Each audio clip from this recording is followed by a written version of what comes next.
So what is up, guys? It's time to talk about my feelings on the iPhone 10 after 1 week of usage with this thing. I've been using the iPhone 10 for about 1 week now, and I really want to share my feelings now. This is going to be subjective. This is not an objective video in this one. I got other videos about that. First thing I want to talk about is the weight and the balance of this iPhone. So I really enjoyed the size of it. I think it is a very nicely balanced phone. It's not too heavy. It comes in about 173 grams. So it's not as light as like an iPhone 7 or an iPhone 6, but it still feels pretty nice in the hand, and I think that's one positive of the phone so far using it. Although the screen does tend to sometimes still be quite a bit of a reach with this bigger screen, it doesn't feel quite as easy as the prior iPhone 6 series, iPhone 7, and the iPhone 6s. Okay, so something I kind of enjoyed this whole week using the iPhone 10 is the display. And I say kind of because, you know, when you're a tech reviewer, if you review phones like the Samsung Galaxy Note 8, which is videos being recorded on,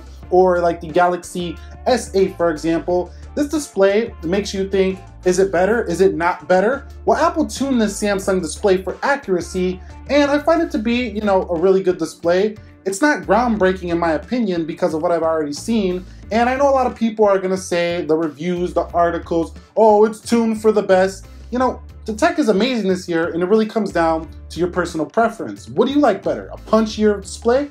Samsung's got your back on their phones. Do you like a more natural, balanced display? Well then, Apple iPhone 10 is gonna be the best of the best in that regard. So it definitely gets bright enough, it's definitely sharp enough, it's a good display. My past week using it, no complaints with that. So what about them gestures? Are they intuitive? Do they work well in the real world? Do they work well on a day-to-day basis? These gestures that Apple came up with for iPhone 10 so they can get rid of the home button and make this more of an all-screen display. Well, I can tell you right now, if you're a techie person, if you really learn technology fast, you've been using smartphones for years, you're gonna embrace this. It's gonna be able to be easy to learn. But I think for most users, muscle memory that is used to using a Touch ID button, this is gonna be a pain and you know what. But overall, I think that it's the future of the iPhone. There's no denying that. The Touch ID might not be on any future iPhone, say 2 years from now, maybe 3 years from now.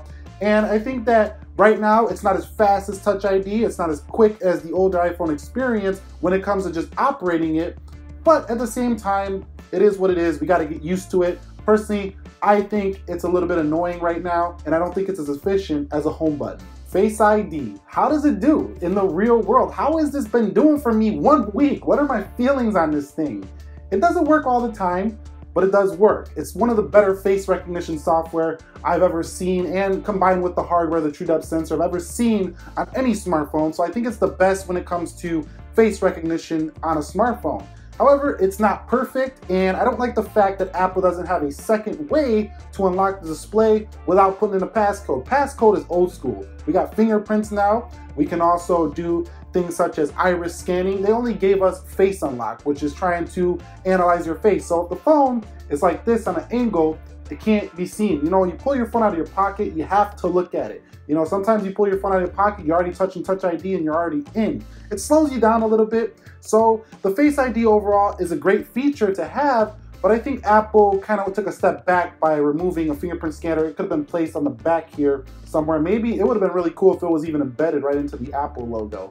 I'm not gonna go on too long with performance. A11 CPU, 3 gigabytes of RAM, iOS 11. This thing's a screamer in performance. In terms of raw speed, this phone really can't be beat in that regard. I haven't seen any phone that's quite as quick as, you know, iPhone 8, 8 Plus, and iPhone 10 when it comes to just raw horsepower. Now, you know, the Android devices have quicker animations, so, you know, in regular daily tasks, they might look better. But when it comes to just overall full experience, my past week, this thing has been a screamer, no problems there.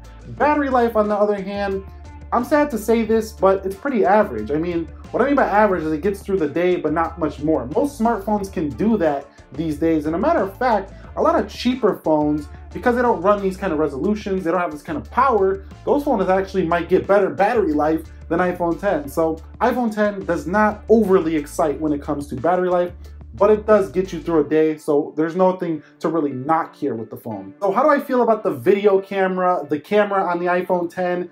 I think it's nothing short of amazing when it comes to the video quality. I mean, you could shoot in multiple modes, 24 frames per second 4K, 60 frames per second 4K, but the photography is definitely not my preference. I like a photo that's more punchy, more saturated. I tend to prefer the Note 8 or the Galaxy S series of phones when it comes to just shooting a snap. Now, when it comes to, the actual accuracy, all these, camera reviews, articles, blah, blah, blah, they're all telling you it's the most natural, most tuned.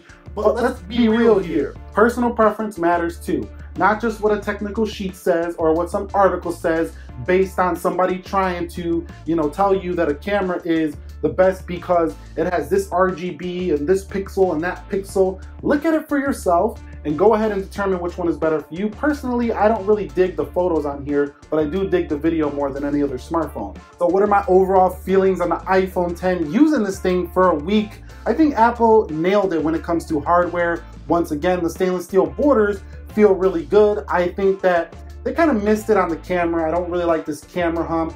The notch gets in the way. I don't care what anybody tells you. You're gonna see it there. You're watching videos and you zoom them in. The notch definitely gets in the way. Is it obtrusive? That really depends on if your eyes go to it. I'm a detailed person. I look for quality, so I see those little things. If I get a little scratch on my phone, it's the size of this little hair, my eye goes right there. So that to me gets in the way. You could put a black wallpaper or whatever, but at the end of the day, when it comes to technicality, the iPhone 10 has it all. Good battery life, very fast performance, nice screen, nice build quality. I think where they kind of misstepped was the price. It's a little bit overpriced. You could have started this phone at $900, went up to like $1,000 for the max model, like the 256 gig model.